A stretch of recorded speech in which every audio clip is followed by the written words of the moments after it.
Katie. I guess keep it. All right, good evening and welcome everyone. This is the meeting of the Groton Board of Education Committee of the Whole being held on Tuesday, October 14th at 6 o'clock. It's being held in person and online in the central office off of Flanders Road. In attendance today, in person, we have Jen White, myself, Beth Washington, Adrian Johnson, and Dean Antipas. And online, we have Dr. Andrea Ackerman, and we have Jay Whitloff. And Sean Corcoran will be joining us around 6:30, 6:40. And we have Ian Thomas, I see online also. And Mike Whitney will not be in attendance tonight. The first thing on the agenda is review of the September 15th, 2025 meeting minutes. Are there any corrections or additions to those minutes? Everybody had a chance to look at attachment number 1? Okay. Hearing no amendments and no corrections to the minutes will be approved. The next item is the Fitch High School solar panel presentation by Connecticut Green Bank, and everyone received attachment number 2 in their packets this week. And I'll turn it over to Susan and Sam and in attendance, my mistake, I'm sorry, Representative Bumgardner, Representative Andre Bumgardner, he's a state rep in District 41. District 41. In Groton, the southern end of Groton. Okay, and he's in attendance tonight to help talk about the solar panels. So thank you, Andre. So I just have to say I really appreciate my representatives when we're looking at things like early childhood and manufacturing and solar panels. And so Andre had reached out to me, and this is something we contemplated a while back. We had actually talked about not putting the solar panels on the roof of Fitch at the time because we didn't want to have another roof project, but to make them like carports and use that. And it's the same Green Bank that we worked with both Groton Middle and Mystic River. So I'll just turn it over to Andre just to tell us a little bit about why he's so excited about this. Absolutely, and I don't want to belabor the issue and take up too much time. I'm really excited to hear from Green Bank this evening. Before we get into it, really just want to say a big thank you, Superintendent Austin, for your continued leadership on so many different issues. Obviously, the classroom is near and dear to your heart and the instruction that happens to it, but the maybe perhaps unfortunate or fortunate, depending on how you look at it, reality of being the superintendent is that you're more than just an educator. You're also in charge of facilities and so many other things that may not be directly education related, but certainly important in the context of teaching our children, making sure that they're being educated in safe and healthy settings. So just want to thank you for all that you do and your wonderful leadership team, your faculty, and of course this great Board of Ed. Really appreciate the work you all do. This is a volunteer position. I've worked with many of you in the capacity as a state rep and on the council, and know how many hours you all put into this personal time away from your families as well. So I want to thank you for your service on that respect. Just a little bit about this project. As many of you know, in the last couple years, Groton has been a steadfast leader on resilience and sustainability issues. And just after constructing both the Mystic River Elementary School and the Groton Middle School, within a year of those schools, schools being completed, Groton Public Schools partnered with Green Bank to site solar panels on the rooftops.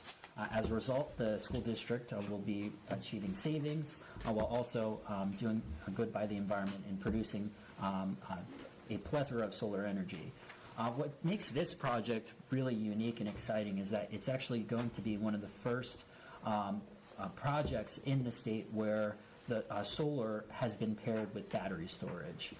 This is a new phenomenon that we're seeing across really the planet right now, is that now with solar energy, by taking advantage of battery storage, you can actually achieve not only more energy savings, but save more energy that you're producing. And that in and of itself will result in more savings to the Board of Education over the term of the agreement, an estimation by Green Bank to be to the tune of about $1.1 million. And I think that is just an offer Groton certainly shouldn't refuse. And so this program was made available through the Solar MAP program, the municipal, let's say, municipal program that's designed, that Green Bank designed to allow school districts, for example, to site solar on their campuses. For a long time, it was somewhat prohibitively expensive for school districts to undertake this on their own. And so as a result of the Green Bank program, it takes a lot of the risk off of the school district. I am no expert in this field, simply the messenger, and really excited again to welcome Katie Shelton, who is truly the expert on these issues. And so with that, I'll kick it off to Katie, and thank you so much for your time this evening. Thank you, Andre.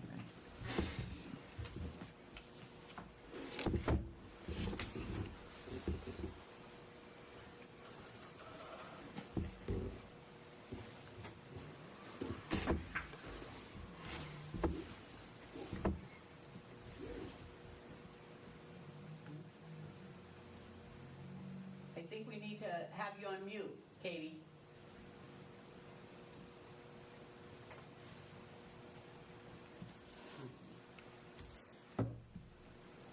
Mark, do you need to unmute her? This Zoom thing is new to us. Oh, okay. Connecting to audio.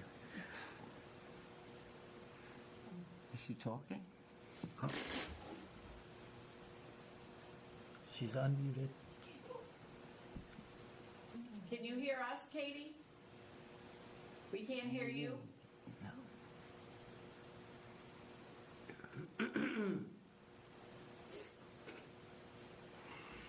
Is Mark doing his magic?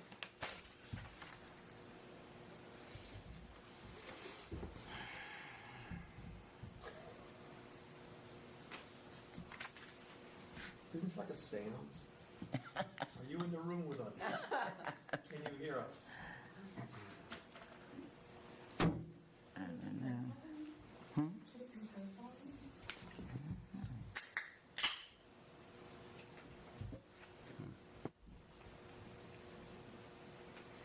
Does she have your phone number?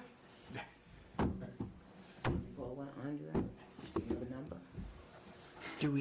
Do we have the volume up? Can you guys hear me? Yes, we Oh, can. yay.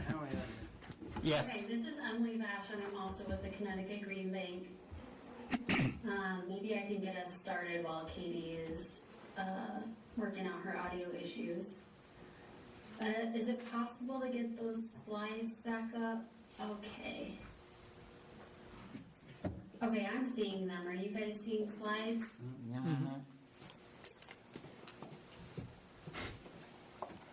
Good? You guys are good with the slides? Yes, we're good.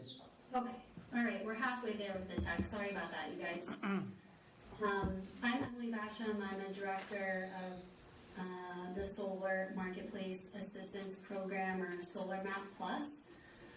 Katie and I work on this program together.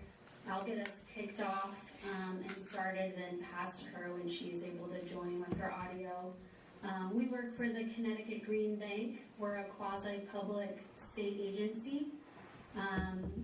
We're the first state-level green bank, and our mission is really to use the tools of finance to accelerate the clean energy economy in Connecticut and help us meet our climate goals as a state. So we have financing products for pretty much every project type and every sector, from residential loans or home loans for renewable energy or energy efficiency projects, all the way up to large-scale capital projects. And in between. Next slide.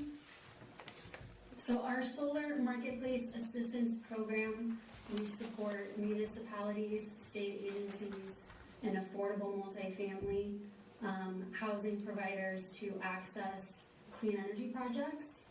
In our solar map program, we've offered this to municipalities for about 5 or 6 years. Over that time, we have developed 3 rounds of projects for municipalities. You can see here on the screen the participants of each round of our program. So our first round included 5 municipalities, 15 projects, and 3 megawatts of solar. Our second was 9 municipalities that participated, 22 solar projects, for a total of 4 megawatts of solar. And our third round is 3 municipalities. We developed 5 projects and 3 megawatts of solar. So we've been around for a number of years supporting municipalities really from start to finish, learning about solar, figuring out what's going to work in their municipality, and then supporting them through every step of the process. And this is sort of our track record of doing that in the last 5-6 years. As Representative Baumgartner mentioned, we have worked with the Board of Education, with Superintendent Austin and Sam in the Facilities Department to install solar at 2 of the schools. Mystic River Magnet School, it's about 140 kilowatt system. At Groton Middle School, it's a 300 kilowatt system. These were installed and turned on a little over a year ago. And they are using one of our financing products that we offer, which is called a power purchase agreement. And they participated in this solar map program where we provided support from start to finish. So we're here tonight to provide a bit of an update about what is available to municipalities and schools in the market now, and also talk about the work that we're doing to look at Groton Fitch High School, a third installation participating in the solar map program. So relatively recently, about a year ago, the legislature created a school carve-out that added additional capacity for the solar incentives that are available in the state. So the state offers a state-level incentive for solar projects. It's called the Non-Residential Renewable Energy Solutions Program, or NRES, as we love our acronyms. And this allows an incentive to be accessed for solar projects that are developed in Connecticut, administered through our utilities. We notice there's a lot of capacity and opportunity for our schools to be the location for solar projects. So they created a specific carve-out of 25 megawatts of capacity exclusively reserved for schools annually. So that opens up a great pathway for schools to not have to compete with other types of commercial projects for accessing a state-level incentive. So this is a dedicated bucket just for schools. Additionally, this specific carve-out is at a higher incentive level than some of the other commercial buckets. So you have kind of a guaranteed pool of incentive, and it's not a competitive incentive pool. So if you meet all the criteria and you submit your application in, you're able to access this higher incentive level.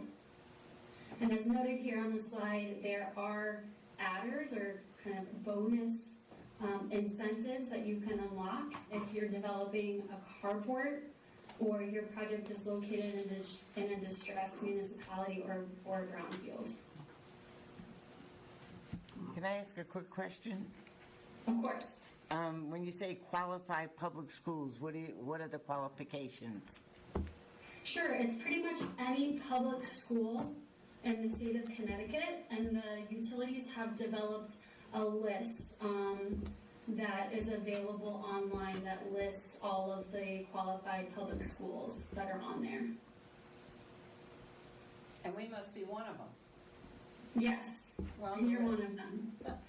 So how do you qualify? I guess that's my question. You said any public school can qualify? Yes, any for- public school, and then there's like some great areas of, maybe chartered funding or university schools that are sort of in a gray area where they've made a determination for if they're considered a public school. So it's a very long list of probably the schools that you would imagine would be on that list, and all of the public schools in the district qualify for that.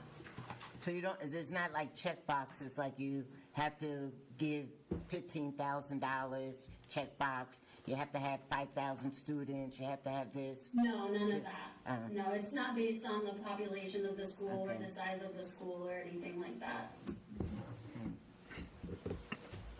I'm surprised they used to work All right. qualified then. Let's go to the next one. Definitely feel free to keep jumping in with questions. Okay, I'm going to keep going. Hopefully we get your tech issue sorted out, but I'll keep going here. Okay, so in this program, the NRES program with the school carve-out, this is an illustration of how solar works for projects that participate in this program. So the solar is located on your property, your school, whether it's on the roof or a carport. With the Connecticut Green Bank, our financing product, we are the system owner. So we're owning the project, the hardware. We're providing all of the upfront capital for the project. We oversee all of the development, the securing these incentives that I just spoke about. We manage the construction, and then once the system's turned on, we're taking care of the system over the life of the financing agreement, all of the operations and maintenance, any repairs. So that's our obligation as the system owner. The electricity that's generated from the system, you see in the top kind of lightning bolt, goes right to the utility. They are compensating you for that electricity at a price. That price is then applied to your electric accounts. So you're able to select the electric accounts that are associated with, Groton Fitch High School, if that's where the project is located, or you are allowed to elect other electric accounts to receive the credits that are generated from the solar production. So they're purchasing that electricity from the system that's located on your property. In return, you're executing a power purchase agreement, which I'll go to a little more into detail. You're executing a power purchase agreement with the Connecticut Green Bank, and you're assigning a portion of that payment that's coming from the utility, and that's serving as your PPA payment. So you don't have to pay the Green Bank directly.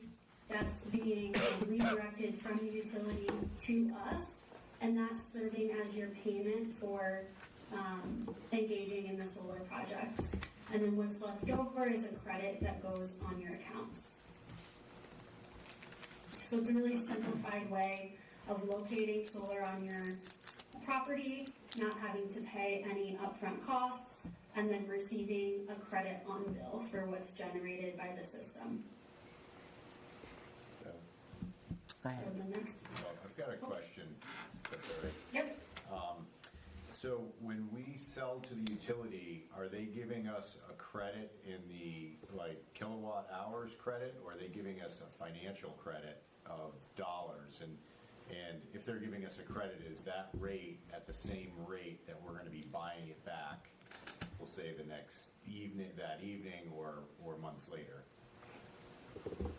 Yeah, that's a great question. It's $1 per kilowatt hour credit that's applied to your bill. So it's based on the generation. Let's say it generates, 10,000 kilowatt hours a month. We are able to secure an incentive and offer, let's get some numbers going here.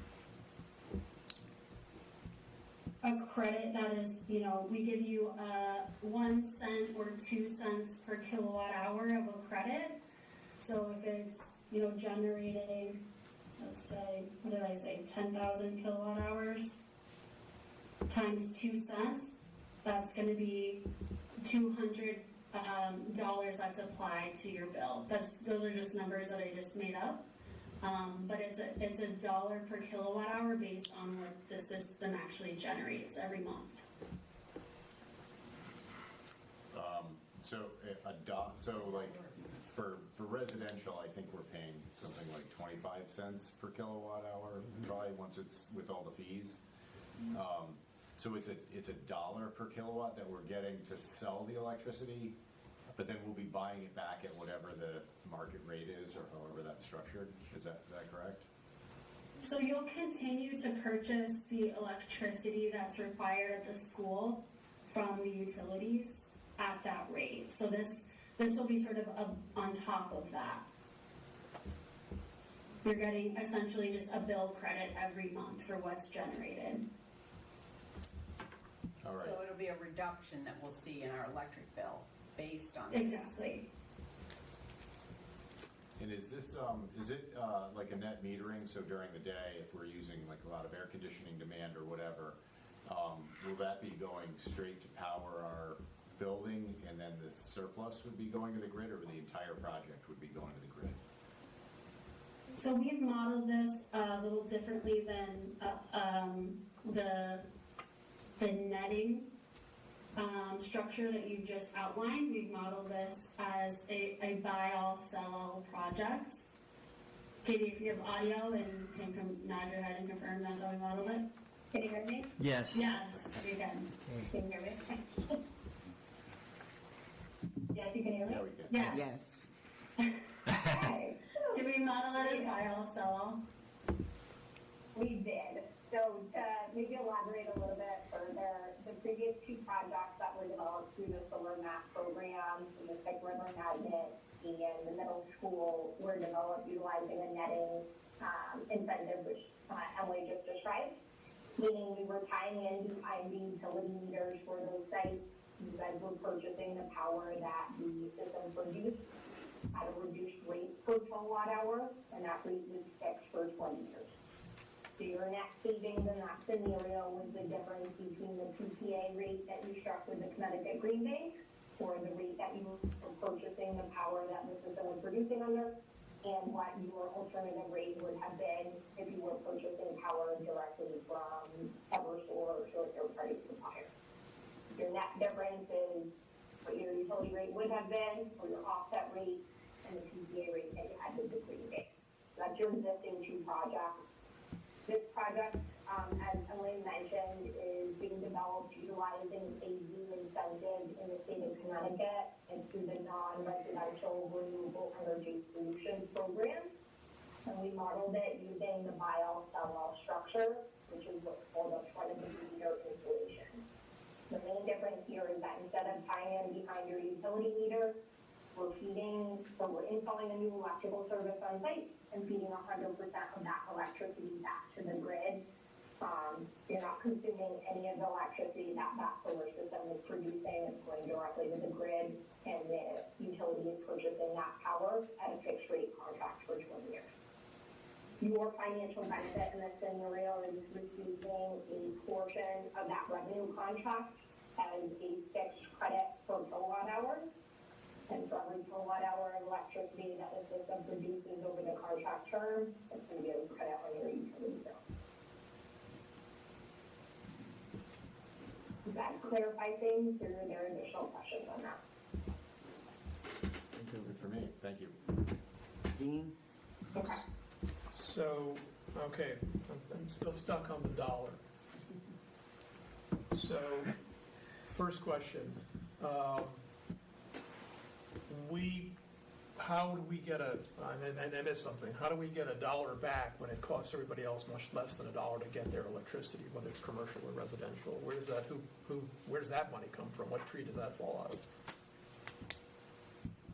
In other words, we sell it all to Eversource in our case, say, right? we sell it all to Eversource, and we get a dollar credit. So there's sort of like a real cost, discount. We sold you something real, we got some real money back. The rest of it, I guess, that makes up the whole dollar is, and we'll essentially forget about the rest. We'll give you a discount. Is that what it means? Because if we have to buy electricity, say again at 25 cents a kilowatt hour, we get $1 back as a credit, then the 25 cents offsets, the other 75 cents is never mind. Is that essentially it? That Eversource is going to be kind to us and give us basically 4 times back what we wind up paying? Leave that aside for the moment, because I probably confused everybody. The second question is this. Of the $1, some of it goes to Green Bank, some of it goes to us as a credit. We actually enjoy that as a credit on our bills, right? Correct. Okay. What's the split again? You probably mentioned it and it went over my head. No, we didn't mention it actually. Okay. Sorry, Katie, why don't you jump in? Yeah, we did not mention the split, and we'll chat about it here in a few minutes, but it's mainly because we're going to be changing the way that we are developing a portfolio of projects, and that is mainly because of a shift at the federal level with a phase out of investment tax credits that are available for solar projects. So in order for us to get you a dialed in number for this particular project to show you what the credit value is going to be for your specific site, what we would ultimately need to do is include you in our next competitive RFP. And to provide a background here, the way that the MAP program works is that we develop projects in rounds. So we will wait until we have a portfolio of like projects together. We're providing the technical assistance and scoping those projects for municipalities, and then that portfolio goes out to competitive bid for contractor selection.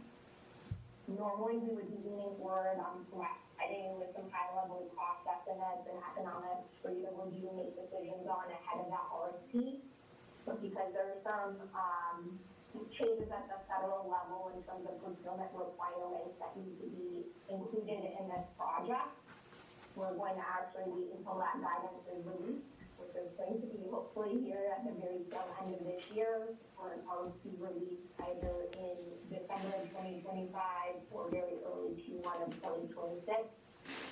Once we have the results of that RFP, we'll come back to you all with the specific numbers to review and ultimately execute a power purchase agreement off of. So The focus of today's conversation, go ahead.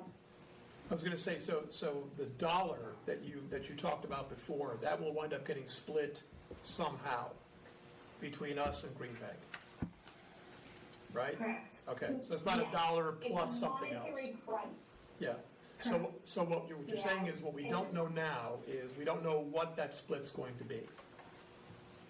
And in order to find out what that split's going to be, we have to sign on, get in the game, and then we'll find out whether it's a 50-50, 90-10, or whatever, something in between, right? Is that sort of the sum of it? Yeah. We're going to tell you what the credit allocation would be. I just want to clarify that the credit value is not $1 per kilowatt hour. I just want to make sure that's clear. I think Emily was just kind of throwing out an example. It's a monetary credit on your utility bill. The value of the credit is going to be based off of what we can secure in the incentive program. And once we run that RFP, we're going to show you exactly what the credit allocation is going to be. So what the split is going to be in terms of what the Green Bank needs to develop the project, whatever's remaining would be your financial benefit under the transaction. Okay, so never mind the dollar, it's X. So again, Correct. whatever X is, that'll be split between us, and we won't know what that is until we actually get in, right? That's right. Okay. So what we're looking for today is to provide you with an overview of how the program works and timing of the RFP release. We're ultimately looking for your thumbs up that there's interest in participating in that next RFP release. And once we have the RFP results is what we'll be presenting you with the specific economics, that credit value that you're looking for. Thank you. My pleasure. Any other questions? Okay, you can continue. Perfect. So I'd like to provide a brief overview of solar and incentives that we would be utilizing. I did want to just point out that we are looking to essentially run a pilot here for the Fitch project, where it would be a combined project of solar and battery storage on site. Looking for two main benefits, including battery storage, first being to maximize the overall savings for the school district. And that's in the form of demand savings that we would be passing along by integrating battery storage into the project. And then the second is resiliency. So using the event of a power outage, you have a backup energy source for the facility. We did do a technical analysis for the Fitch project, looking at battery storage specifically, and have specified 2 batteries for the site, 1 for each utility meter that is on site in the facility. On the screen here, you'll see the project that we specified. Overall, this is roughly a 1.18 megawatt DC system size that is going to produce about 1.4 million kilowatt hours in the first year of production. As I mentioned, this will include 2 batteries, 1 for each meter, and both projects would be developed through a power purchase agreement, which is that no investment required option that Emily ran through earlier in the call. The agreement would ultimately be outlaying the capital to develop and install the solar on site, and then you are benefiting from an ongoing monetary credit by having solar and battery storage installed at your facility. There's 0 out-of-pocket expense required on your end, and there are no ongoing operations and maintenance obligations for the solar and battery storage.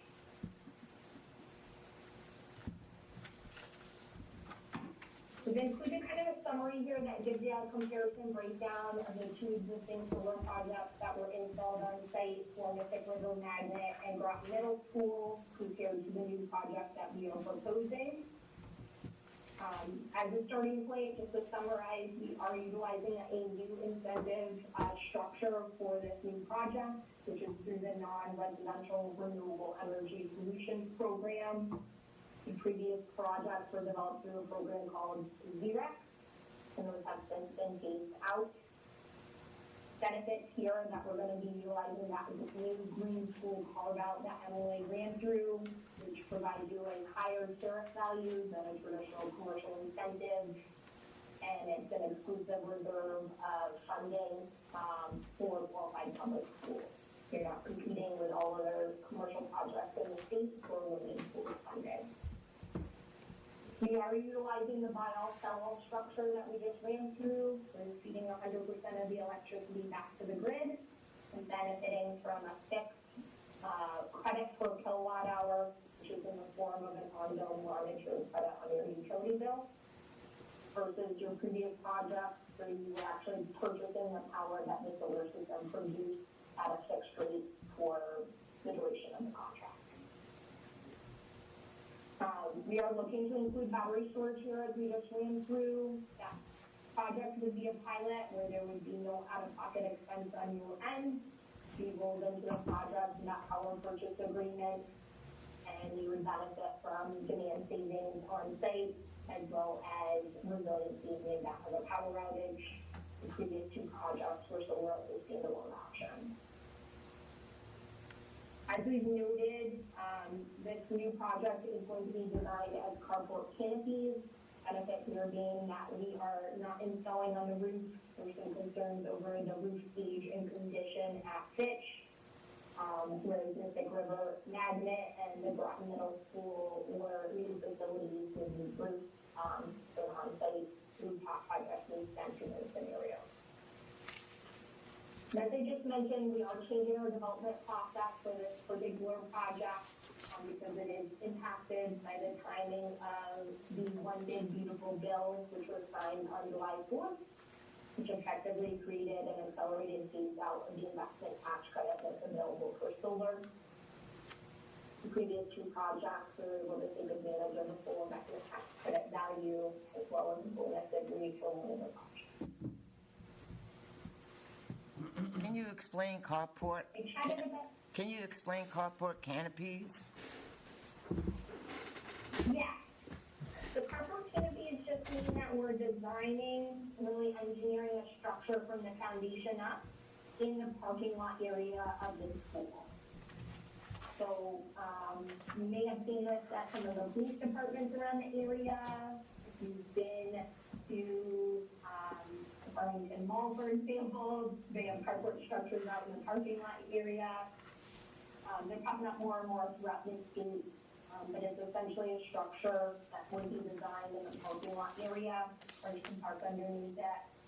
And it's really kind of an I-beam or truck style design where modules would sit on top of the canopy.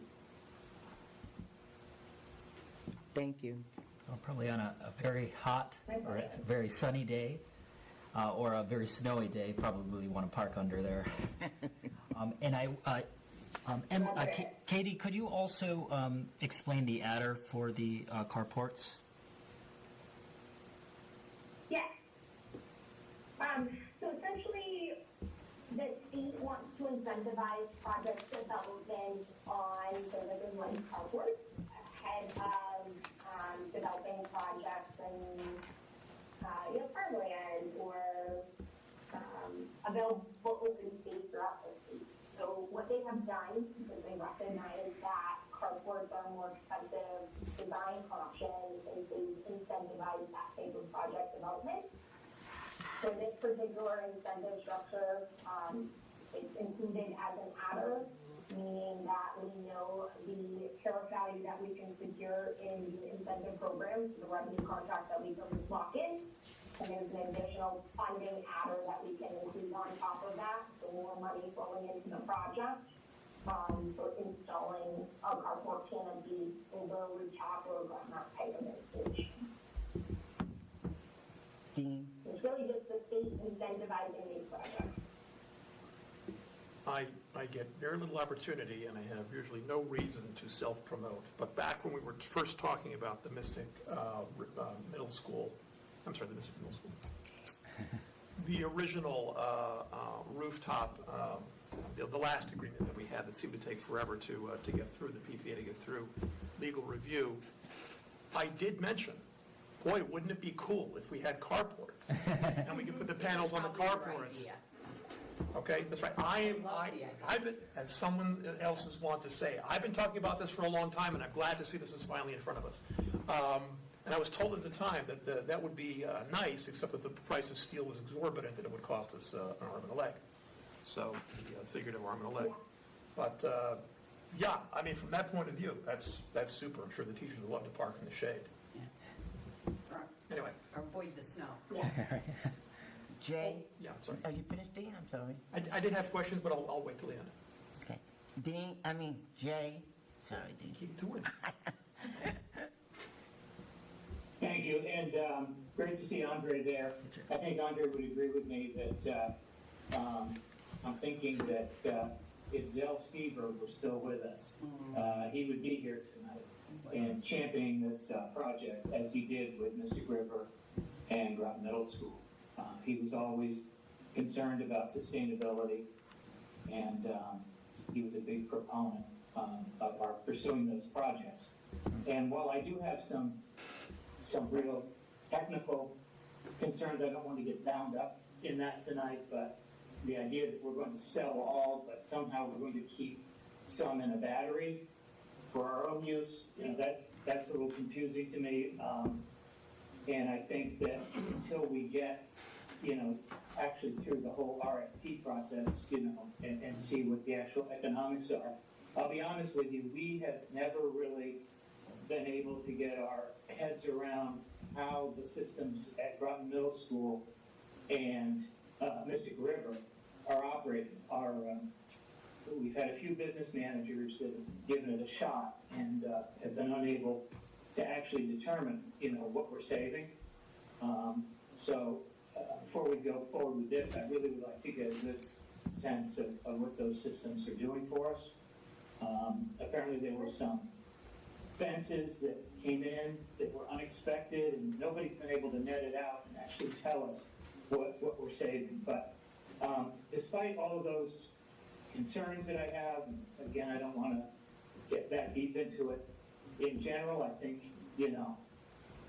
I would support our moving forward to participate, in the RFP process, with the understanding that, that there's obviously a lot of questions left.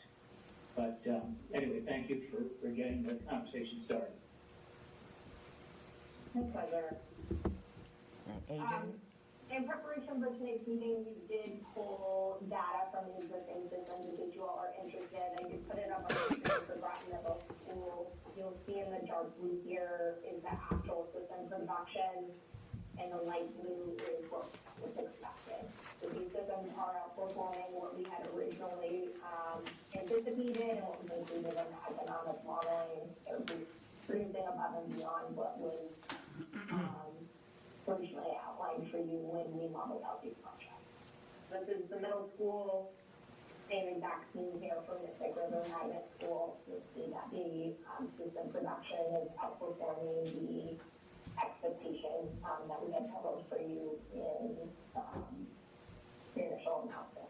So right here, if there are additional questions, I'm happy to run through it with you, but we did try to time this out ahead of the call for you. Yeah, we're happy to take as a follow-up note here that we want to organize a meeting with the business manager to look at, see how this performance translates into the bill savings. With the finance committee. Finance. Finance committee. Adrian, you had a question? Yeah, my question was about the infrastructure, the batteries specifically. Where would they be stored? Would they be in one of our buildings, or would we need to come up with some parking spots, or how does that normally work?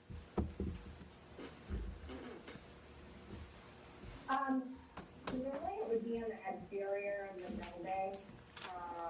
I wouldn't anticipate that it would be in the parking lot area, but we can work with you to identify a space on site that would work prior to the RFP release. All right. Dean? So on that topic, two related questions. One, do you have an idea of what the footprint would look like of these batteries? And if that's just too deep in the weeds, let me know. The other question is there another installation of batteries like this that we could, some other district in the state, for example, that has had this installation so we can get a rough idea of what we're in for? It's a good question. Emily, are you familiar with any examples possible?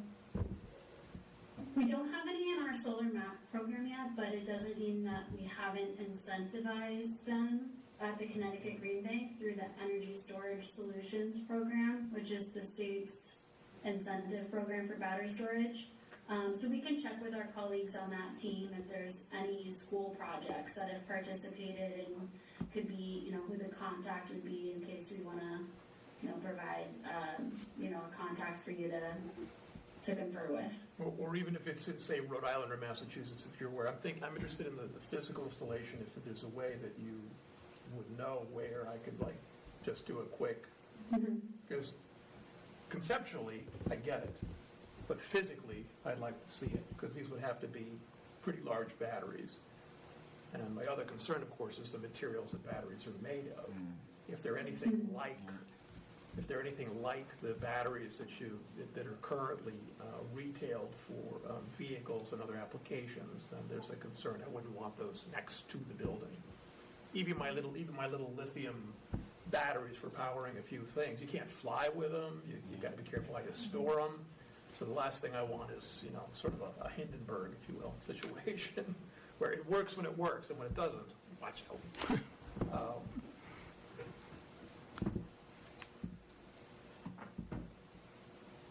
And yeah, at some point, I would like to know how it is that we sell all the power to the utility, but then we also get to store some of it. Yeah. Again, technical questions, Jay mentioned it, it's probably, too early to get deep in the weeds, but those are some of my questions, and I'm sure they're shared by others. One of the things we did discuss was... Wait. Oh, I'm sorry. You gotta raise your hand too, okay? Ian? Thank you. Yeah, I just wanted to kind of just echo the concerns of my colleagues, as already mentioned. But again, those are technicals, so we can. I'm in favor of the idea of moving forward and getting more details on the table. But the logistics and the infrastructure that's required, and of course, like the legal and financial obligations, are of great concern. But it sounds like we have to say yes initially in order to move forward to get more details on the table. If we say yes, go ahead, are you done? Yeah. If we I mean, say- I guess, is that correct? Is that? Yeah. Yeah. Okay. Can you answer Ian's question? Do we need this? Yeah, so all your, go ahead. No, go ahead, Katie. All you're obligating yourself for currently is participating in RFP, and allowing us to solicit responses on behalf of the project. Ultimately, we do have a very tight window once we release that RFP and receive the results from PPC contractors to execute an agreement with you and look to do a towards decarbonizing the project. So I mentioned that the investment tax credit for solar is being phased out. Your project would be within the window of time where we would need to develop or show that the project is in construction between January 1st of next year and July 4th of 2026. Katie, During that window of time, would you we be need to show that you are, Katie, would you be willing to pull up the last slide you had? yeah. Thank you. And I didn't mean to Right interrupt. here.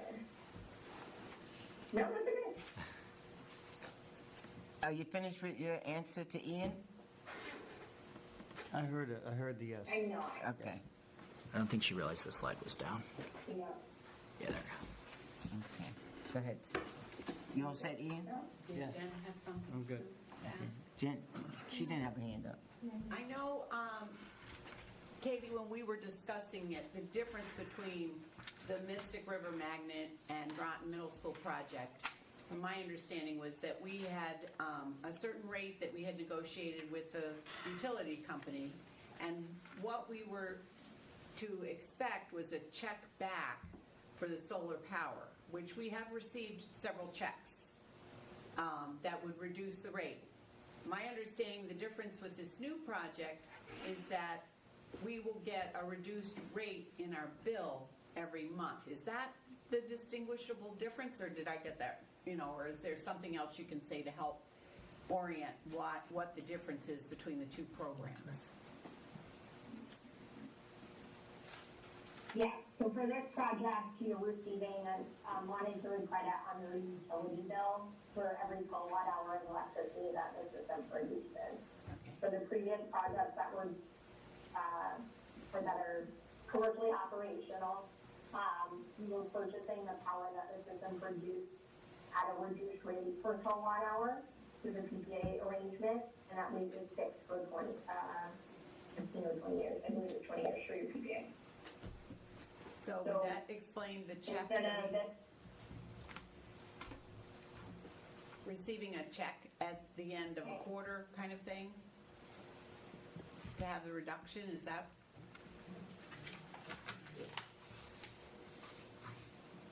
I'm going to let you jump in on that. Yep. You might have been receiving a check for a true-up payment, but essentially the structure of the power purchase agreement is that the system is located behind the meter, as Katie mentioned, so everything that's being generated is being used on site. If it's not used instantaneously, it's banked with the utility, and you're getting, one-to-one credit for that extra electricity that's being generated, and you can draw that back down whenever you need it. What we offered you for the solar electricity under that arrangement is a reduced price for buying that electricity that's coming from the system. So you're getting cheaper electricity from the, solar installation that's on top of your building, you're using that electricity, and you're paying less because you're not paying the utility for that generation. You do pay separately a monthly PPA payment to the Connecticut Green Bank for that solar generation. So you're paying your Eversource bill every month. It's much lower because you're not drawing as much electricity from the grid. You're offsetting that by buying what's on top of your roof. And then you're paying the Connecticut Green Bank for that solar generation at a cheaper rate than what you would be paying Eversource. Does that part make sense? It does. And then there could be a true-up payment if your credits are rolling over. So as we saw that chart that Katie showed of what we expected it to generate, but it generated more than that. So if you're generating more than what you're using in a month, those credits will roll over to the next month. And if you keep rolling over credits, there's a true-up. Okay, So they will cut you a check. thank you, that helps.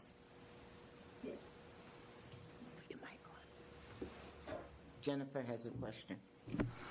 I know everyone's focusing in on the beginning stages, right? But at the end, after you've mentioned 20 years, will you be removing the solar panels, or even if it gets obsolete within, like, say, 10 years, because technology's been improving? So how do you anticipate that working? And it's also noted on your slide that you're responsible for the maintenance, and if some of the panels are no longer functioning, are we beholden to generate X amount of kilowatts? And if we don't, what's the penalty to the school district? So those are some of the questions, maybe not for this time, but I would like answered like after the RFP process, possibly. Or if you know it now, I'd be interested to hear what you have to say. Sure. So it's the system owner's responsibility to remove the system at the end of the term. If Green Bank owns the system, we're removing it on our dime at the end of the 20-year agreement. This is a 20-year power purchase agreement that we would be entering into. The term of the agreement is tied to the length of the revenue contract that we would be securing with the utility company, which is 20 years. So we look to match the two terms. The second part of your question was around operations and maintenance. Operations and maintenance, again, would be the system owner's responsibility. So we hold all of the manufacturer's warranties associated with the array. And for a certain period of time, there's a workmanship warranty that we would have executed with the EPC contractor that selected for the project. So if the system is not performing as it should be, for a specific module, for example, we have our operations and maintenance service provider regularly monitoring that system and would be able to make a warranty claim on behalf of the project. So constantly have eyes on it. I think the benefit of a power purchase agreement in general is that we are equally incentivized to make sure that your system is operating as it should be throughout the entire contract term, because us recouping our investment in the equipment is directly tied to the performance of the system. We're really relying on the system performing as it should be, reducing those kilowatt hours over the term. Because we don't get repaid on the investment that we're making unless the system is operational. And that's why we're really incentivized to make sure that it's maintained throughout the contract. Thank you. You all set, Jen? You all set? Jay? Yeah, just a quick aside, when we were looking at Charles Barnum, the reason I was against that was, number one, putting panels on a 50-year-old building. But then secondly, the Green Bank, by fronting the money and doing the maintenance and taking care of it at the end, at Barnum, we would have been responsible for all that. We would have had to front the money, That's right. maintain that system, and take it down at the end, and nobody really knows what, how we're going to dispose of all these arrays at the end, or whether recycling technology will catch up. So this is a totally different thing with the Green Bank, being the owner-operator. And so that's why I'd like to get more information about how it's going to work. And I think I got a clue as to the confusion that we were getting about the old systems. The previous business manager started to receive, I guess, the bills from Green Bank because the power purchase agreement, wasn't taking the savings out and passing it to you, I guess, annually. So that was some of the confusion he was having, is why are we getting bills for this system? So it'd be nice to get all of that packaged up and actually see a financial statement about, yes, the power generation is higher than predicted, and I'm thrilled to see that. But so it'd be interesting to see how it all nets out at the end. So thank you. Yeah, great vibe. I will say that is one of the nice parts about this new structure that we're outlining for you this evening, is that you're going to receive one bill that's directly from your utility provider, and you're going to see that one bill credit on there directly from the solar. So it's combined into one bill versus two bills under the previous arrangement. So it does like cause some confusion. Okay. Are you on page 10 now? I am. So we'll round it out here. The ask for this evening is to confirm your interest in participating in that RFP, which again is going to be released either the very tail end of this year or early Q1 2026. The goal is to run that RFP, solicit responses from the marketplace, provide you with site-specific economics, and assuming those interests, we will have to move very quickly to execute an agreement and ultimately safe harbor your process. So we're working quickly here, and it's really just to preserve the project economics for you as much as possible. As I mentioned, there will be additional procurement requirements at the federal level, given when we're looking to execute an agreement with you, where we will need to meet what's called FEOC procurement requirements. The foreign entity of concern, the restriction that was put in place as a result of the One Big Beautiful Bill that was signed on July 4th. So we can still develop your project, look to safe harbor the project and lock in the investment tax credit. But to do so, we have to have an executed agreement with you. And Green Bank will have to move forward on spending funds to procure a certain percentage of materials in order to lock in that tax credit value. And it all has to be done before July 4th of next year. So we've got a tight window. We're looking to confirm your interest to participate. And just wanted to bring this to your attention and kind of outline why we're choosing this development pathway. Okay. Dean? Yeah, I think that you were going to ask this question, so forgive me if I preempt you. And that is, again, I could have missed something. If we say, yes, let's jump in, let's authorize the RFP, and we get into the window, and we met the time requirement, we're all there, and then we come to find out all the details, and we like or don't like or whatever, what obligation do we have once we've approved the RFP? We said, gave you the green light. Are we tied in, or could we change our mind after that and say, you know what, on second thought or third thought, it doesn't seem like something we want to engage in. Thank you, but no thank you. Would we be allowed to do that, or are we tied in? Well, I would hope not, because we're not going to get a lot of the answers until we go forward with the RFP, she said. Oh, people buy stuff all the time and then have questions. Yeah. It wouldn't be the first time. I just want to make sure. Right. I do too. Can you, You're exactly right. We will have specific numbers to share with you after the RFP results come in. And it's at that point in time where we'll ask you to execute a BPA agreement. We will not have any binary agreement with the Connecticut Green Bank until we present you with the results, then we ultimately execute the power purchase agreement. And if we present it to you and you decide that you don't want to pursue the project, then you'll have a financial or legal obligation at that point. Okay, so we don't have any obligations toward Connecticut Green Bank. We could back out. Would we have any obligations toward anybody else or anything else? Like the state. The state or any other entity? That's one of the hundreds of governors, yeah. So no obligations to anyone else? No. As far as you know. No, answer's no. None, okay. The answer is no. Nope, there's no financial obligations on your end. You're just really committing to participating in this RFP and allowing us to fill that responses from the marketplace. Any other questions? On page 8, Madam right? Chair, The just blue, one quick comment.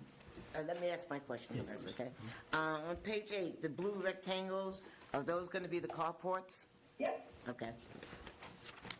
Go ahead, Andre. yes, they are. Katie, just, I know you've talked about this ad nauseum, but just if you could quickly stress the urgency regarding the safe harbor provisions. I mean, we're sort of racing the clock here as far as being able to leverage the full value of the ITC, the investment tax credit, that will have sunset after really the good chunk of the big beautiful bill goes into effect. And so that's, from just an economic standpoint, that's really where I would stress sort of the urgency to move this forward, because those tax credits, as was mentioned, will sunset on June 30th, and obviously the project has to get off the ground and become essentially operational before then. And so one last maybe my question to you, Katie, is with respect to the RFP, would you anticipate that Groton would hear back from Green Bank with respect to the results of the RFP that you've issued once you've heard back from the other school districts as well? Yes. So the way that it generally works is once we release the RFP, we typically will give contact for 30 days to respond, and then Green Bank needs a window of time to review those responses and make a recommendation. Ultimately, it'd be at that point where we would be providing you with a specific economic. I mentioned the end of December 2025 or early Q1 for the release. Really the only thing that's holding us back to putting this out to the market is the timing of the FIAC guidance. That's the specific procurement requirements that are going to be in place for this window of time through July 4th of 2026.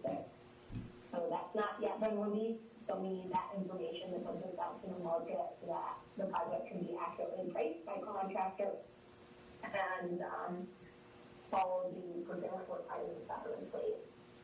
I think you really hit the nail on the head when you mentioned timing.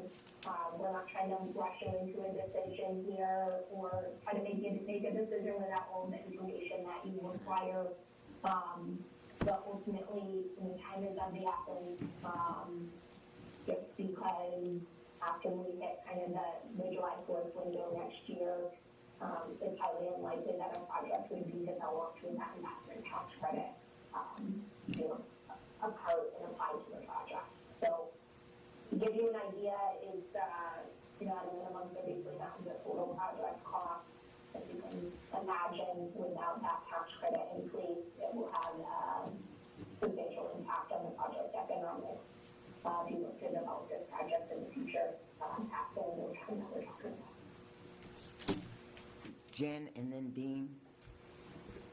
Hi, is there a minimum number of participants or kilowatts that you're aiming for? And if let's say we're the only district that signs up for this, would it be a no-go from your guys' perspective? So not at all. We have a handful of other municipalities that are in the exact same boat as we right now. They're looking to develop projects and get into the safe harbor window next year. So we've already had a handful of municipalities that are interested in participating in the RFP. And we've got scale there to make this a really successful RFP next year. Okay, so you're going to go forward regardless? Yes. Okay, great. Thank you. My pleasure. So this is going to be appointed, and I know you mentioned something about this before, but if we get in early enough, if I understand what you're saying here about procurement and also your inclusion of a page regarding solar panel prices from China, if we get in early enough, we would be able to get panels from the People's Republic, and if we wait too long, we will not be able to get panels from the People's Republic, or if we do, then we'll be paying a premium. Is that essentially how I should interpret this? So act now, Good question. you may still be able to get PRC panels. So I think that act now is act now and can say cover your project, which means that we can lock in the investment tax credit. In terms of the procurement requirements, it's not that we have to have domestic content or materials made in the U.S. It's just certain restrictions on countries that you can't procure materials from. So everybody in the U.S. that's developing solar projects is going to be held to the exact same procurement requirements, and that was the trend that I chatted about for next year. We're waiting on that guidance to be released. And we assume that there will be some type of premium that's associated with that procurement. We don't know what that is going to look like yet, but it is ultimately a requirement to lock in the tax credit for the project. Not 30% of the project cost. So we're making the assumption here that compliance with FIOC is, going to have some type of a premium, but it's not going to outweigh the benefit of including it in the tax credit. It'll be at the point where we have the RFP results that will have the exact numbers to show, and you can see what that financial benefit is like. So we're anticipating developing a project that has these restrictions. So we cannot procure equipment for the project that is from a foreign entity of concern. Who shall not be named. All right. Any other questions? Nope. Well, I guess, just to be clear, so when is the actual deadline for us to make a decision by? What would you recommend?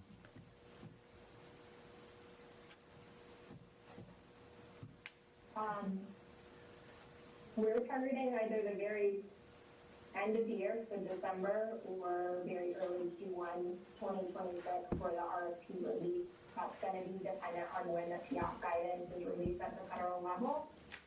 So we're in October. I would say, we have a couple weeks here for you to review and make a formal decision, but I would definitely recommend confirming your interest before we hit the December window, and there's a chance that we may be releasing RFP then.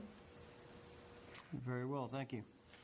And when would you be able to meet with the business manager? And I'd like you to meet with the finance committee along with the business manager. Sure. We're happy to get that scheduled whenever works with the finance or the business manager's schedule. We can reach out via email and try to get it scheduled if that's the easiest path forward. That would be great if you could add Joyce Medling on that. Katie, we can do that.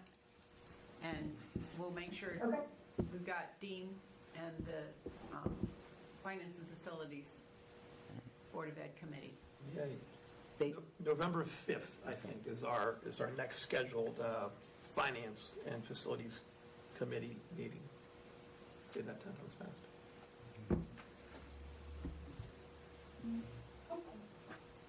Well, I will work with Joyce to maybe get on the agenda for that meeting, if that makes sense. Then we'll coordinate separately to meet with business managers to discuss. Thank you. Okay. Any other questions? Okay. Is it the consensus of the board that we'd like to move this forward to a regular board meeting to approve the getting an RFP? Yeah, I'm in favor of that. Okay. That's fine. Yeah, I'm in favor. Yes. Who is that, Sean or Jay? Sean? Sean, yes. Okay. Jay, are you in favor of putting it on the agenda on October 27th agenda to make a formal vote to get an RFP Yes. Okay. And Dr. A? Yes. Okay. Thank you. Thank you, Katie and Emily. Emily. Thank you, guys. Really appreciate your time tonight. Thank you. Yeah, thank you for spending so much of your agenda with us. We do appreciate it. Okay. And I think the Finance Facilities Committee is looking forward to having you come on November 5th. Great. Wonderful. Look forward to it. Have a great night, guys. Good night. Thank you. Thank you. Thank you, Andre. Thank you. Of course. Of course. Okay. The next item on the agenda is to review the draft school calendar. Do you still want to move forward with the mistakes that are on the calendar, or do you want to? Well, I can just highlight what the two basic differences are. Okay. So that's what we're really looking at. And I Okay. think you actually had a discussion about it, but when you look at convocation, which is the first day back, you know, Are we on 3A or 3B? I'm on 3A. 3A, okay. So I- Attachment 3A. Look at 3A, and convocation starts on the 21st, which is coming back on that Friday, which we did this year. It also includes 2 full weeks at the holidays. It's very similar to this year. And then the final tentative last day would be the 14th. You know, we've typically had a graduation sometime in the teens, but that's, you know, you kind of have a little bit of an extension. The start gets started a little earlier, the end ends a little later, but you have the 2 weeks. So that's 3A. So that's basically the gist of that. With 3B, you start on the 24th convocation, which is the Monday, and we'd have Monday, Tuesday, Wednesday, and then the kids would come in Thursday and Friday, because we do the 3 PD days up front, or the 2 PD days and the convocation. It would end on the 10th, the tentative last day, but, you know, we always have different things that go on weather-wise that sometimes prolong it.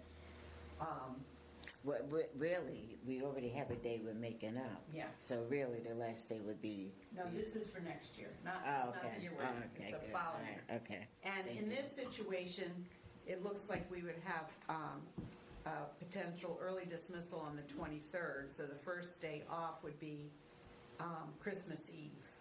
And then, you know, and then it would go all the way through the following week. You'd have a full week.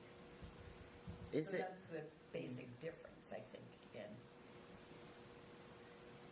Is there a way to, like, I like the idea of starting on the 24th, because for me personally, if I was a teacher, I wouldn't want to come in on the 21st on a Friday.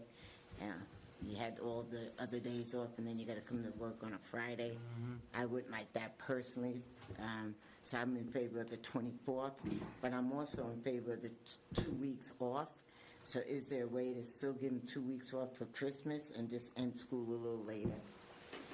I mean, that's my opinion. Anybody else have any suggestions? Ian and then Jen?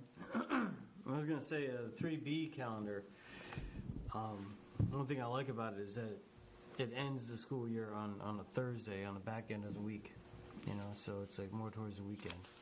So for when a graduation is going to happen shortly after that, you know, happen on a Thursday night or a Friday, into the weekend. I think that, Yeah. If we added the 3 extra days back, you'd have to give up 3 days somewhere. And you can add them to the end, and that would be 11, 14, 15, you know, and in the middle of the week, so that extends the year.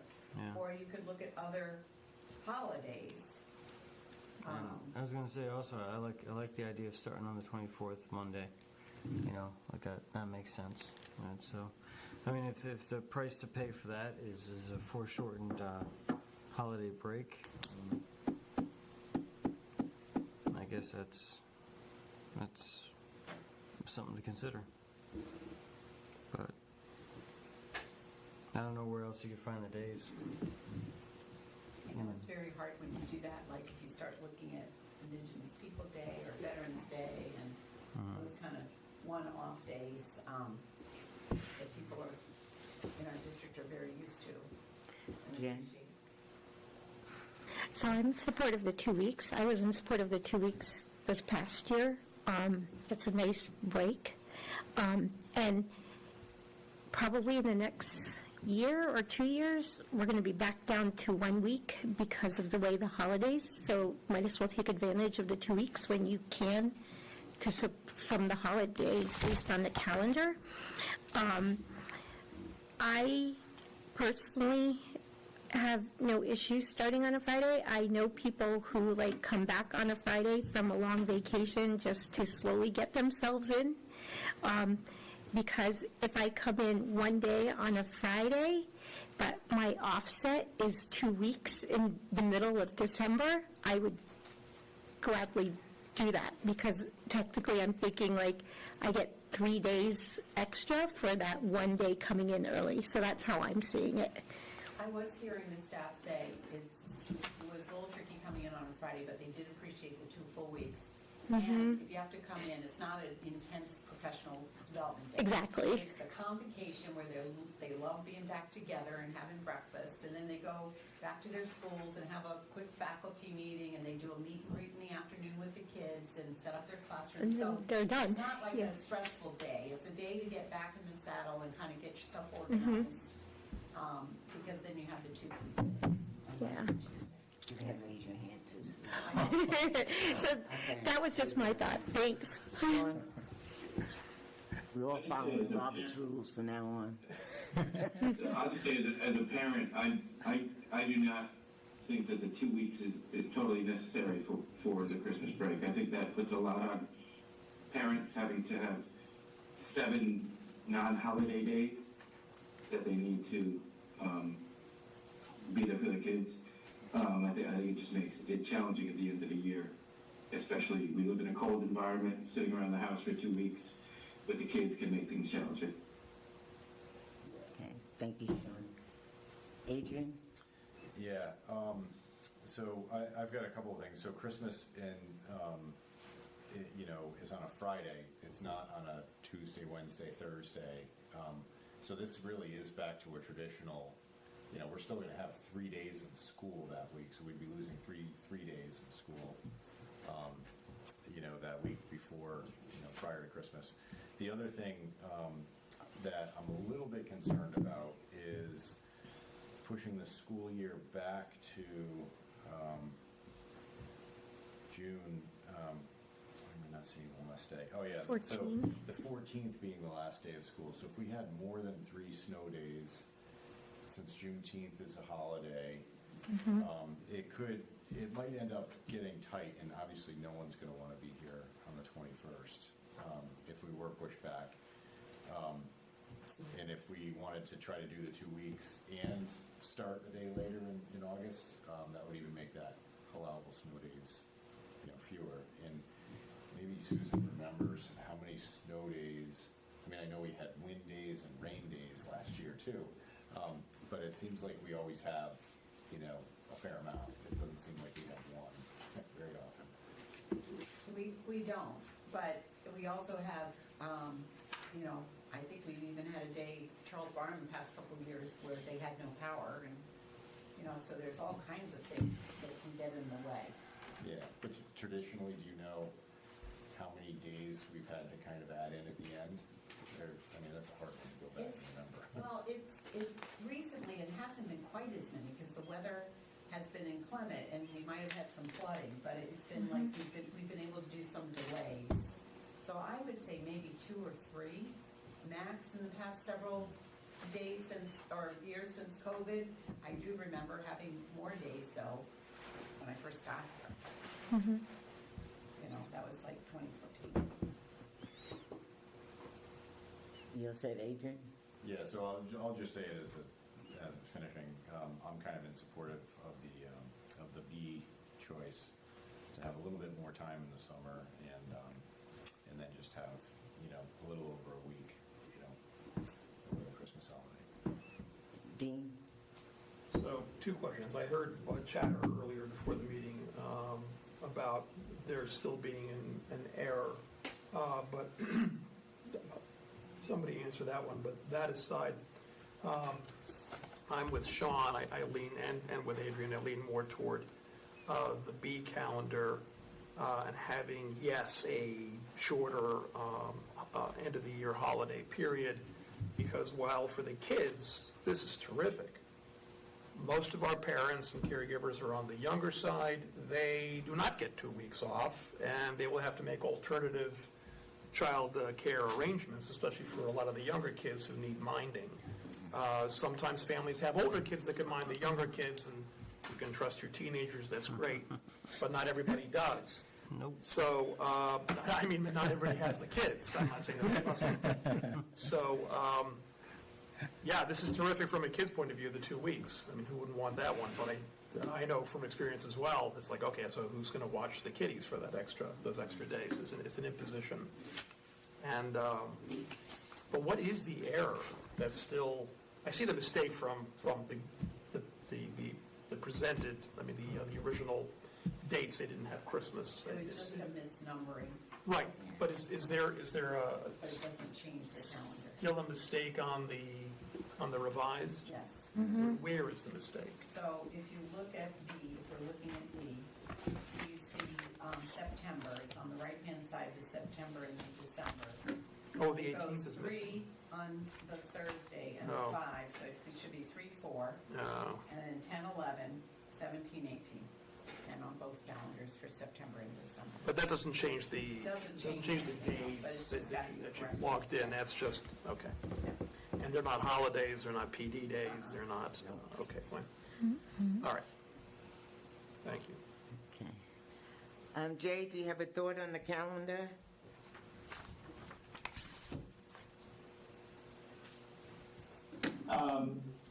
I'm becoming persuaded by the argument that maybe 2 weeks is too much, but this would be a change. I'm curious how the teachers and staff would feel about that. Did we show the staff? Yeah, okay. So we haven't discussed it with the staff yet, Jay, so that's something we have to do, because that actually is in the teacher's contract. They don't have to approve it, but they have to have some kind of input in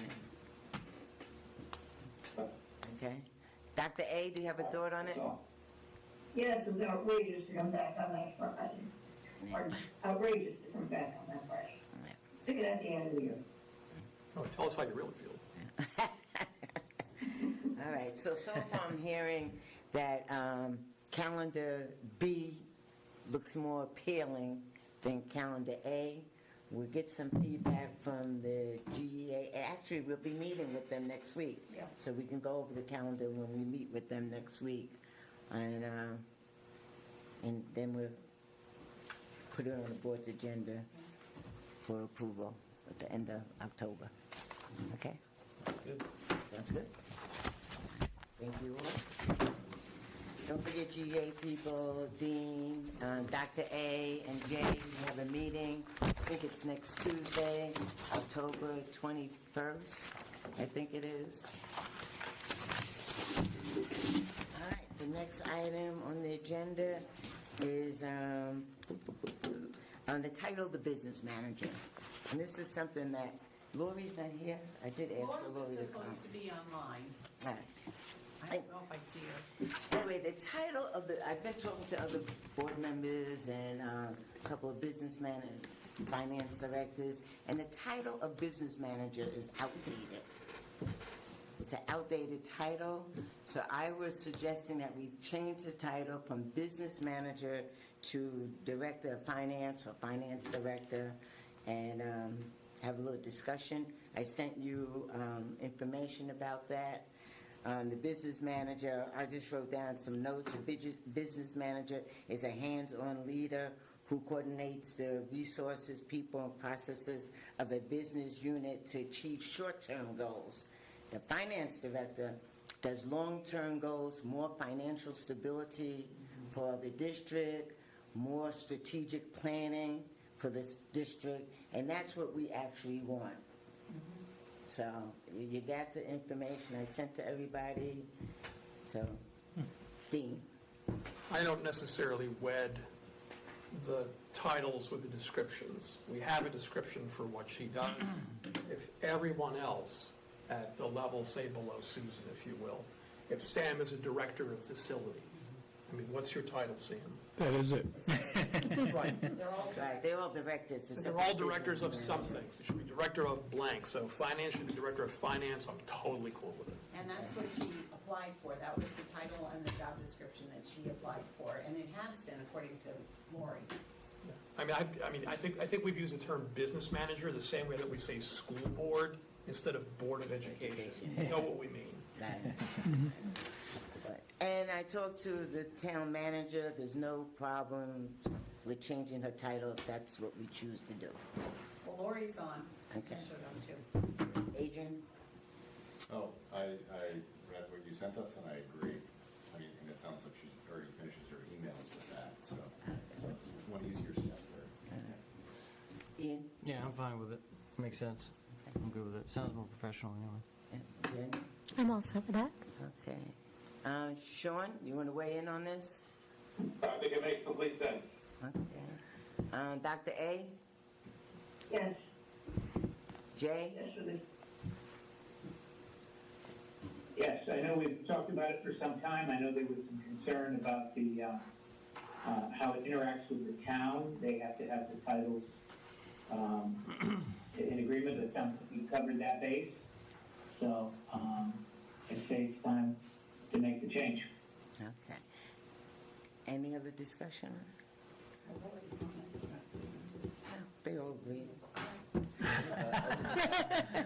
Belabor the point. yeah. I would just have one question. If there's any policies that would refer to that position, can we do a search of policies? I guess that would be something for the administration. Just do a search and make sure that there's no Okay. other things that we Then we'll have to change the policy, to wording on in the policy. All right, so I'll put, Ian? Go ahead. Sorry, go ahead. What were you just No, I was just going to say, I'll put it on the agenda for October 27th for Gotcha. official vote. Okay.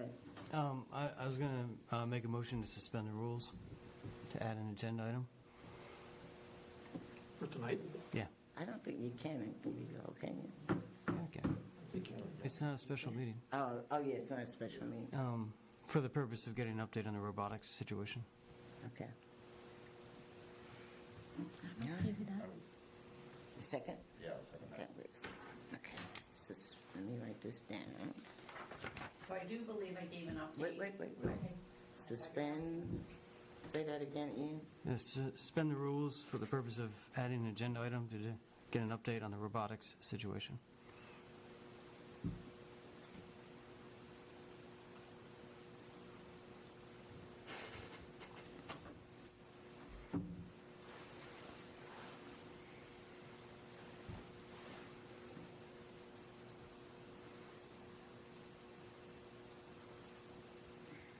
Okay, Ian and Adrian. Okay, all those in favor of suspending the rules to get an update on the robotics situation, say aye. Aye. Aye. Aye. Dr. A? Aye. Sean? Aye. Okay, it's passed. Lori, we're all set. We don't need you anymore, Lori. You don't hear. Okay, thank you. Thank you for joining us. Bye, everybody. Okay, so we add this to the agenda. Do we have to have another motion to add it? No, we all. No, Okay. this is All on right. the floor. You're on. So I had talked about this in board notes. I think I've been keeping everybody communicating where we are. I know that Sam's team, the facilities team, had finished the painting of the floor and the walls and really cleared everything out. They've also purchased a container that they've been able to put the outdoor lawn equipment and the snow removal so that that's no longer in the auto shop so that we have the room.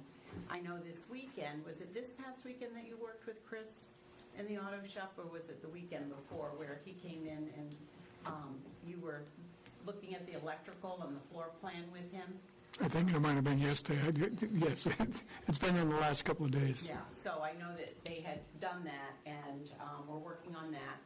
And then really the part that that's really been concerning, and I think you were going to go over there to check it out, was trying to secure the movers for the heavy equipment, and there's not many movers for heavy equipment, but I think you reached out to 2 that you knew of. So if you could just brief us on that.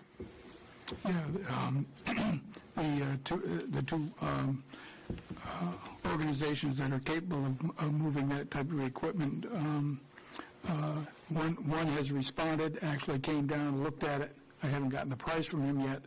I am driving there tomorrow morning as directed by the superintendent to the shop and catch him early in the morning to see if I can get that. Industrial engineers have not returned the call regarding moving them. So Collins and Jewell is the company that came, looked at it, very capable of moving heavy equipment. So as soon as I get that number, and they're willing to move them on a weekend, which would work out for us too. And I also spoke with Chris Jenkins, who came last, I don't, honestly, I really don't remember which day it was. And laid out, there were 2 versions of where the robotics machinery is going to go within the garage. There was an original plan, and then they gave us an updated plan last week, which we submitted to the fire marshal. We don't have an answer from the fire marshal yet, so Chris actually took tape and taped it out on the floor.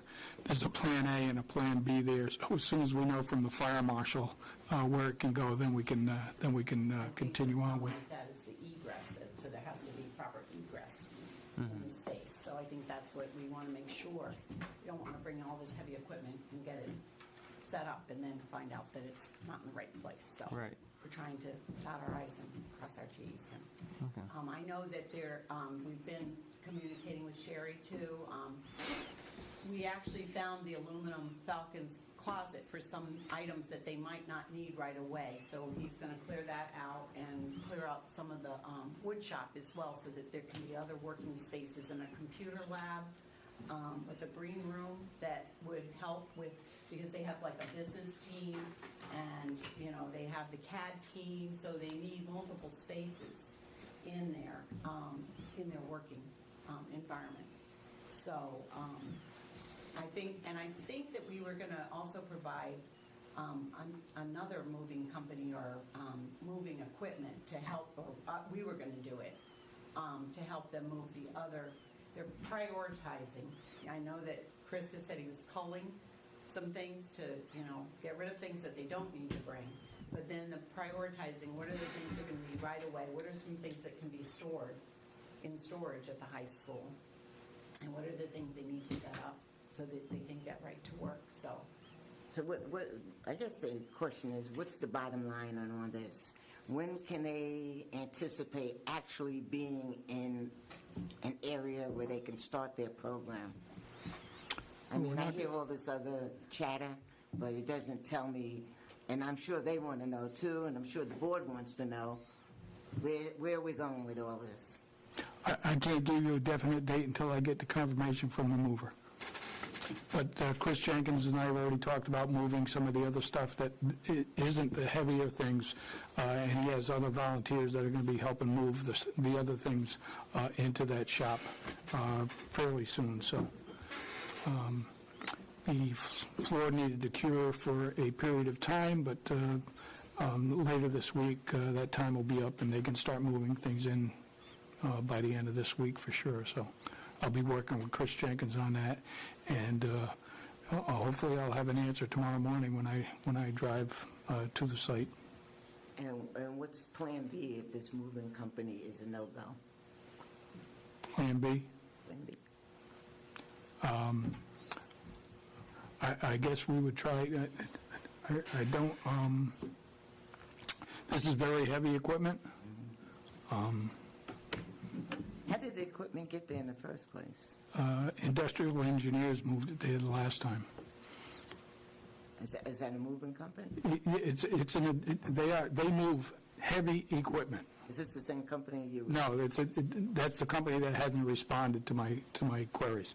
So Collins and Jewell, for instance, have moved, when we got the new water heaters at the high school, which are, I don't know, 8 foot tall, very big, very heavy, about a ton's worth of stuff. So they move heavy stuff like that, so. Yeah, these are like thousands of pounds of equipment. Right. Ton and a half, maybe more. It might be that you have to drive by both places just to get an answer, knock on the doors. So, I don't know if electric boat can help us move equipment. Some sailors. I don't even know. Yeah. So, these two companies are in Connecticut? yeah, oh yeah, they're local. Can we look outside of Connecticut if this doesn't work out? I don't think we have time to do it. One of these two companies got to come through for me here. So Collins Jewell is, I think they've responded, they've come, they've looked. They said they could do it on a weekend. Right, so I just need that firm commitment from them. All right, so aside from moving the equipment, there's obviously like a bunch of electrical design and loads and circuits that need to be run. Is that something that we can do, or do we have to sub that out? And when would that happen? It would happen after the equipment. I want to have that stuff in place, but we believe that we can get it done ourselves in-house, so. All right, so that might take, like, we can do that in a week or something? Probably 2 weeks to get it all done, but, And the fire marshal making sure it's set. yep. We have an application in for the building permit. Tom wasn't in today, so I don't know whether he checked with the farm, with the building department today or not, but we expect for the electrical. So, All right, and then, is there any lighting changes, or is there adequate lighting in there now? there's good lighting in there. It's LED lighting. I think it's good enough, but I think I'd have to rely on our consultant, Lori, to make that determination. She hasn't indicated me one way or the other whether, but again, when Chris Jenkins comes in, the lighting is certainly just as good as it was in the gymnasium at Pleasant Valley. Maybe better than that. All right, and then last thing, we're not expecting to have to do any work with the sprinkler system? There's already sprinklers in there. All right, Yeah, sprinkler system's there. all right, thank you. Jen? So Sam, you mentioned that the floors will be cured this week? I'm sorry. The floors will be cured and... Yeah, we could go in there now. Okay.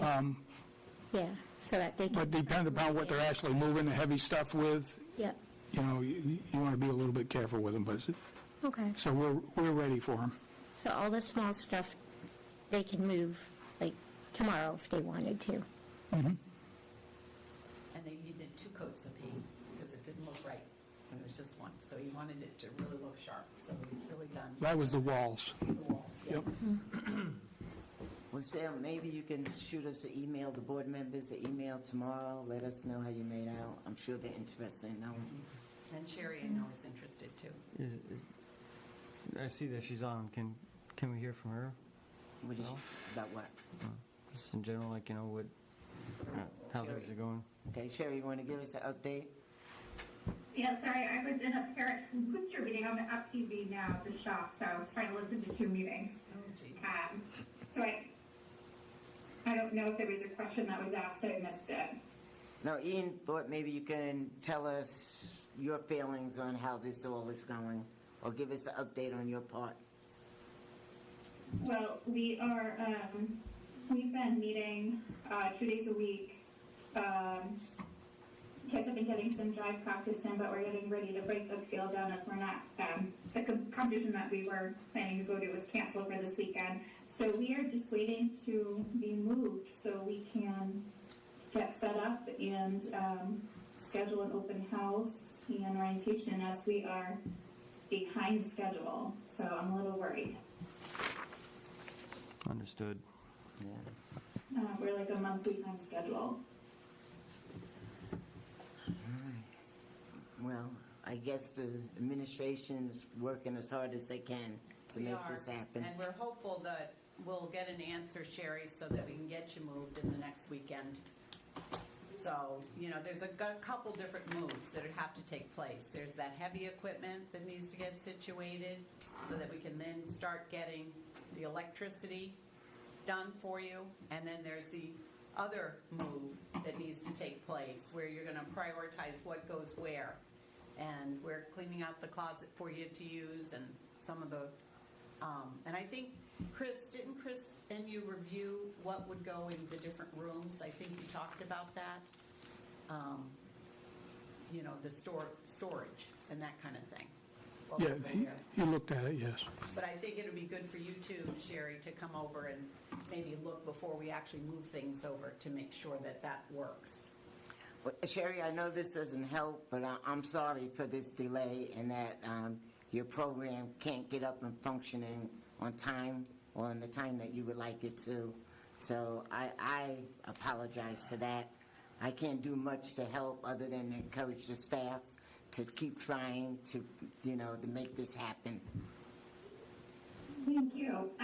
So is it possible for some of the smaller stuff to get moved this week so that we can get parents and students in there to then kind of move and set up what we can? I think Yes, Sam said yes, right? yes. Okay, so do you know when things will start being moved over? You're waiting on the floor to cure, correct? So the floor needs to finish curing. You said that should be ready by this week, the end of this week? Yeah. So this weekend, they could plan on... Today's starting already to move? Tuesday. I figured we'd be starting moving stuff in there or stuff could start moving over there on Thursdays. On Thursday, okay. So, Right, that so sounds... will that start happening during the day on Thursday? It's all dependent upon who shows up in the maintenance department. We're short-staffed and there have been some illness going around, so if We would people not show know up, we'll what be you doing wanted it. to prioritize to start bringing over, so. Well, it's all in the shop. It's all in the gym area. Okay, So anything that could be moved over would be helpful. okay, from the gym area. Yes. And they're on pallets? Not all of it, some of it's on wheels, yeah. Ian, finish and then Jen. Quick, so I know that they're not the heavy equipment movers, but there are some small companies around that, like, two guys in a truck and those sorts of things. Is that a possibility maybe to contract in some extra hands to just move the smaller stuff? Is that something we could look at in order just to facilitate this thing and get it done? As long as they'll respond to us. I mean, it's hard to get people to respond, and, Sam has been calling and having people call like daily, so, Well, you could try. try. You could We'll work on it. try to get a smaller moving company to do it, to help out, so they can get into their space, so they can at least start doing some of the things they need to do. Yeah, it would be helpful if, things could be started to move over during the day so that we can then spend our time after school kind of unpacking and setting things up. Because I'm sure it didn't sound too reassuring when Sam said, if the people come into work, that wasn't like a definite, okay, we're doing it on Thursday. I think that was like, I don't know. I have to check with my coordinator Ian too on jumped it. in with his suggestion. Yep, to try to make it happen on Thursday. One way or the other, it's got to happen. Yep. Jen? I know, like, at Pleasant Valley, they have, like, access to the physical space. Have they been given keys or entry codes so that they can access the space on their own, like, so that they could work at Fitch? I don't think they've been given keys yet, I don't believe so. Okay.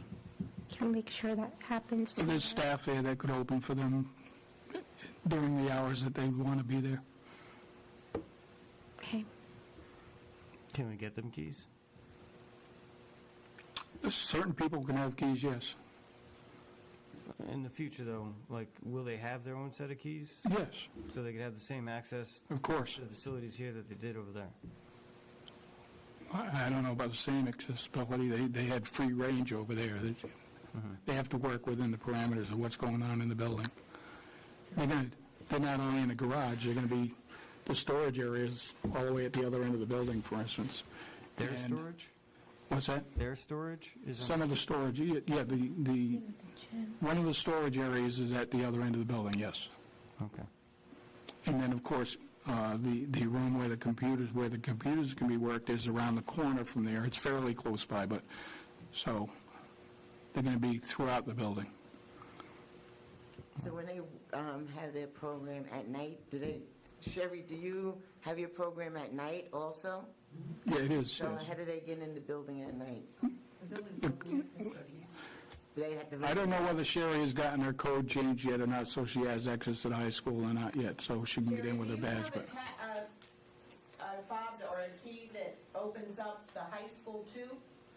I believe it does. I haven't used it this year, but it should. Okay, test it for me, because I want you to make sure you have that. Chris should Yeah. probably too, so that you guys could always get in there, not have to Yes, the wait. badge. Okay. Anything else on the robotics? Please move with all due haste. We're already too late. Well, we knew that your goal was to have that open house on the 15th. It's now the 15th, so we're hoping maybe in a week or so you'll be able to do that, if we can get it all moved in. Andre wants to say something. Just an aside, I've been so fortunate to work with our aluminum Falcons over the last few years, continued my predecessor's legacy of getting funding in the state budget for aluminum Falcons. So this is year 3 where we've been able to successfully get funding for aluminum Falcons in the state budget. And so just want to just highlight the amazing work Sherry and Chris have done with the kiddos over the last few years. I mean, they're winning awards and going really far in the competitions. It's really been a lot of fun to read about, and really excited to see how this space comes together. That's why we're anxious to get them going. We're all anxious. We want to see this happen. We want them back home. Okay. Anything else? Okay. Next is the review of the referral list. And I have 2 referrals, one from Jay and one from Adrian. The first referral from Jay is to have the COW discussion about launching an employee efficiency suggestion campaign. Jay would like us to consider a program to reward employees who suggest savings in the district. This has been done in other jurisdictions with some success. So is that something that the board would like to move forward on and put on a referral list? I'll start with you, Ian. I'm in favor of that. Okay. Anything to save? Yes. Adrian? Yes. Dean? Sure. No, Jay made the referral, so I can skip him. Dr. A? Yes, yes. Sean? Yes. Okay, so we'll put that on a referral list and we'll send it to the Finance Committee.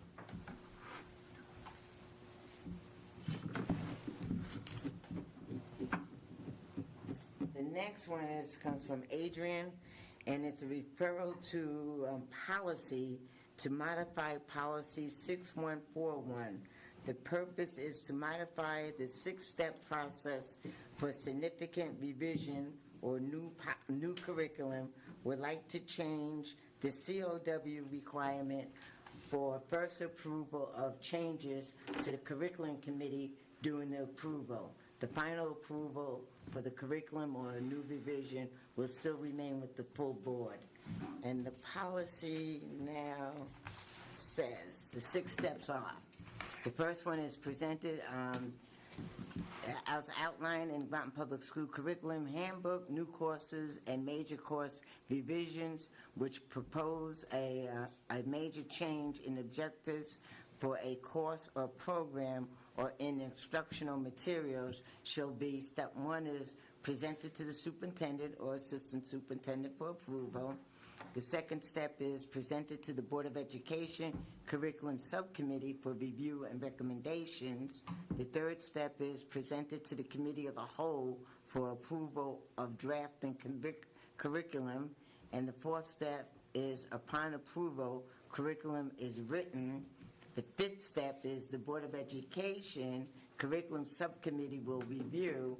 And the sixth step is curriculum is then presented to the Board of Education for final approval. So they would like to modify this, and I'll let Adrian speak on it. Yeah, and then there's also, I was just trying to pull it up here really quick, but there's also some reference, this has come up since, and I think when I sent Ian the referral, I sent the CAVE model policy. So I think when we were going to have that meeting, I would like to be invited to speak for that part anyway, and then maybe we can have Anne Marie there as well. I think you should have Anne Marie there. Yeah, and then just so we can kind of, we can look at the whole policy. There's a couple of things that we need to change in the policy or that we'd like to change if the board's okay with it. But we might as well just take a look at the whole policy. If we're, Yeah, I'm all for it. Okay. Great. Jen? Okay. Dean? More the merrier. Jay? Yes. Okay. Sean? Yes. And Dr. A? Yes. You're lucky, Dr. A. You're on policy and curriculum, so.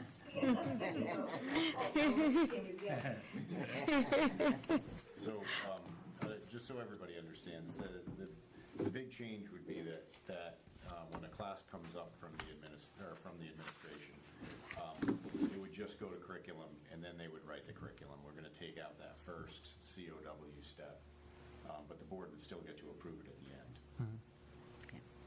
So that's the big thing. Okay, those are the only two referrals I have.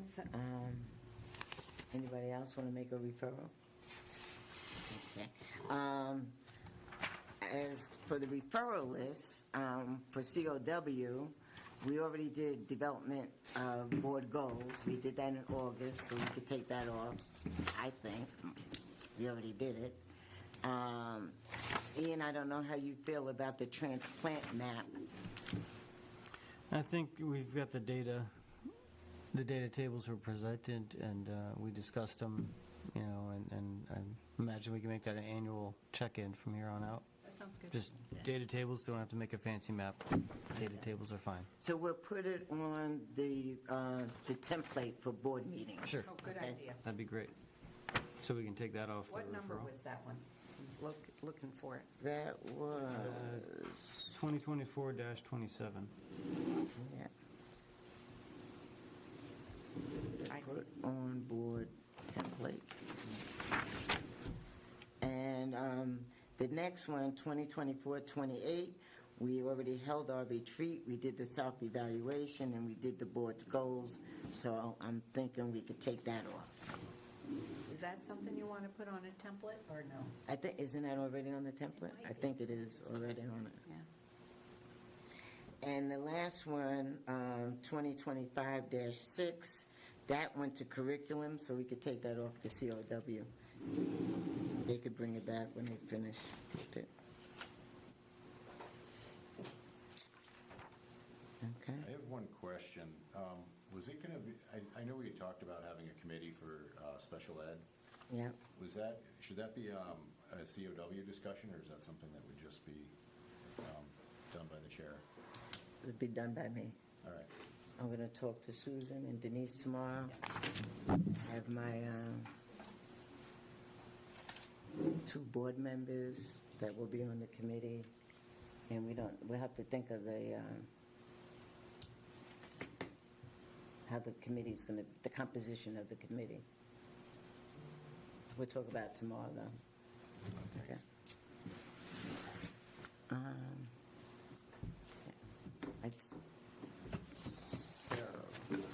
Anything else for review?